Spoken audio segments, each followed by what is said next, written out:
Today we're going to start learning about King Solomon. I want to read over the books in the Bible about this man. He's considered to be the wisest man to ever have existed. He was the king of Israel who ruled over its golden age and had 900 wives and concubines. This is a man, if he was alive today, would be one of the most followed people in the entire world. He's someone who did a lot, and his words have lasted for thousands and thousands of years. He has had a huge impact on humanity, and he has shaped civilizations through this stuff that he's written down. So I have read Proverbs, Ecclesiastes, Song of Solomon's about a dozen times each, and I have taken these words and used them in my life, and every time I go over them I learn something new. Now, the things he says, just take them as very good advice. Don't try and wrap up religious types of ideas with what he's saying. The things he talks about are really truth-based, and I think they could help you out a lot. So we'll start with Proverbs, and we'll get an idea of what this guy had to say. So I'm going to go over, I think this is a Holman Bible, different translations of the Bible, all in English. Honestly, don't get too wrapped up in that. I can even give you a little bit of the original language when we get into it, try and help explain what he's saying, because this was not written in English. This actually, some of the oldest would have been in Greek, which is ironic because you would think it would be in Aramaic or Hebrew, but those are some of the oldest texts that we have, carbon dating, etc. So that's going to be some of our best sources. But anyway, Proverbs, it's split up into chapters. Now, it's not like a normal book where a chapter is, a couple pages. Chapters are usually a couple paragraphs within the Bible. It was, they didn't have publishers back then, so their books could be more to the point. Chapter 1, the Proverbs of King Solomon, son of David, king of Israel, for learning what wisdom and discipline are, for understanding insightful sayings, for receiving wise instruction in righteousness, justice, and integrity, for teaching shrewdness to the inexperienced, knowledge and direction to a young man. A wise man will listen and increase his learning, and a discerning man will obtain guidance for understanding a proverb or a parable. The words of the wise and their riddles. The fear of the Lord is the beginning of knowledge. Fools despise wisdom and discipline. Now, a lot of these ideas are very aligned with Stoicism and things that Seneca would talk about, or Marcus Aurelius.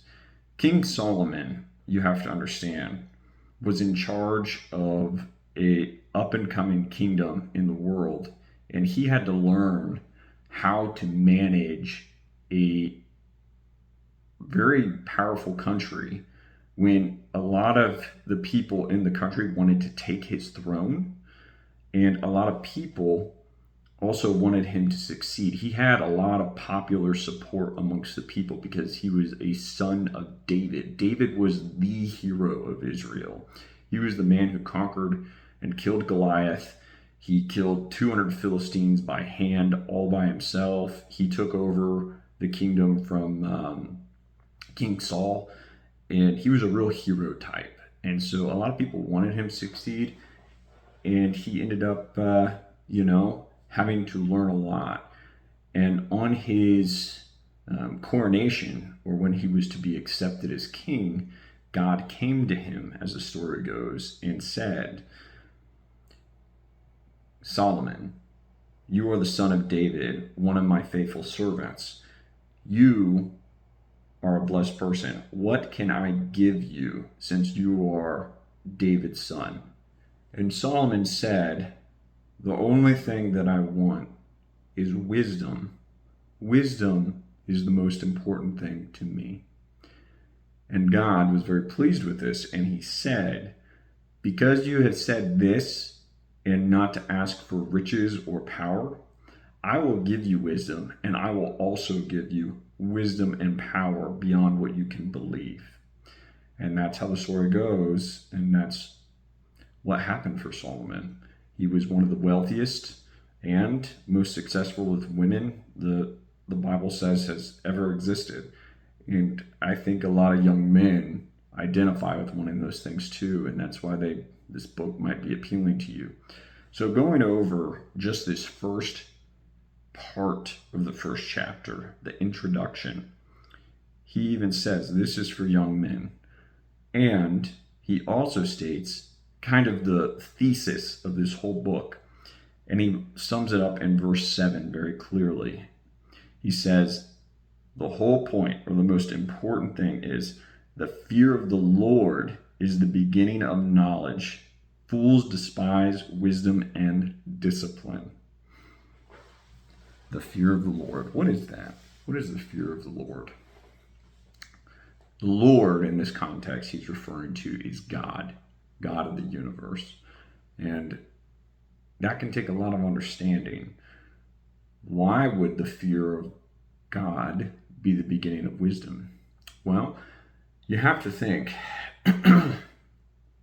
in the context of monotheism or Abrahamic religions, God is the ultimate ruler of the universe. God is the one who sets everything in motion and has decided how everything will work.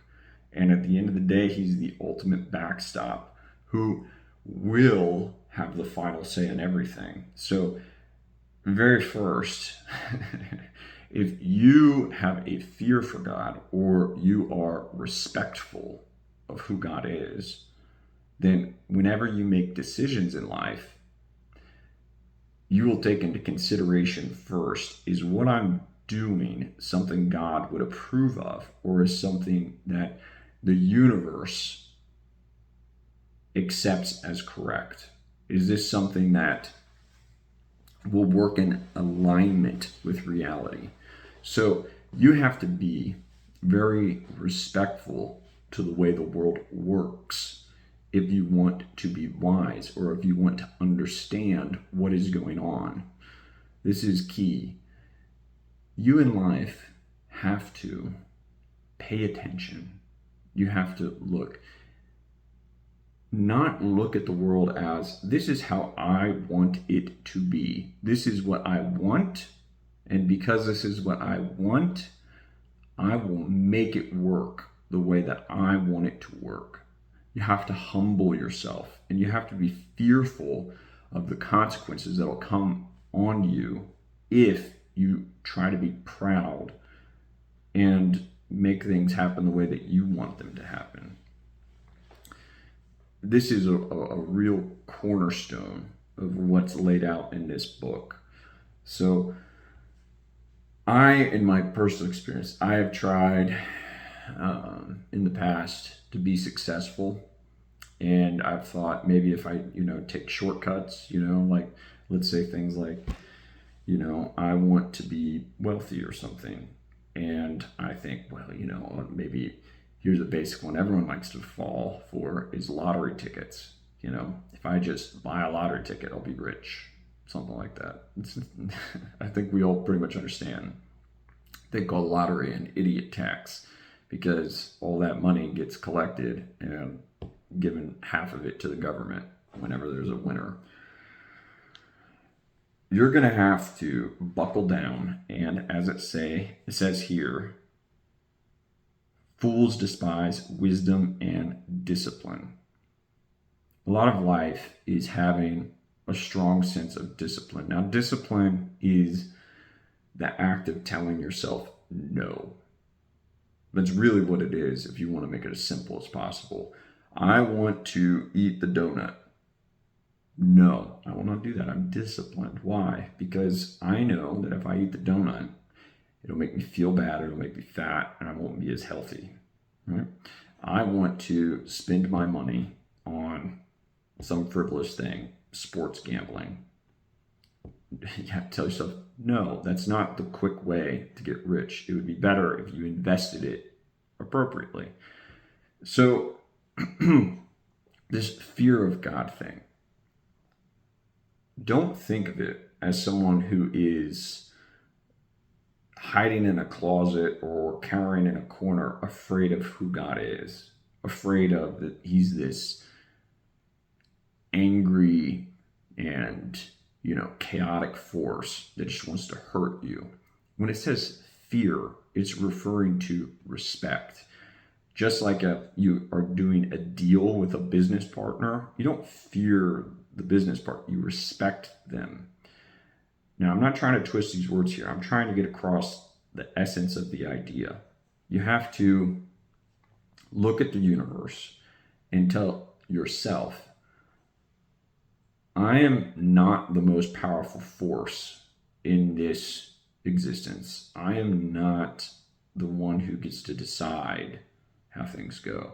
I have to work inside of the system, and I have to realize there are rules. I need to follow these rules in order to play the game correctly and make things work. So when you go out in your day, you need to spend some time studying how things operate, money, people, women, just how you think, your health, etc. Really look at things when you start out on any approach and start with the framework. I'm going to look for the rules and I'm going to look for truth in what is really the correct way of doing this. And it'll set you up for success majorly, because you'll just cut out the vast majority of wrong decisions that'll waste your time for years and years. And you won't fall into those pitfalls if you can go and look for the basics.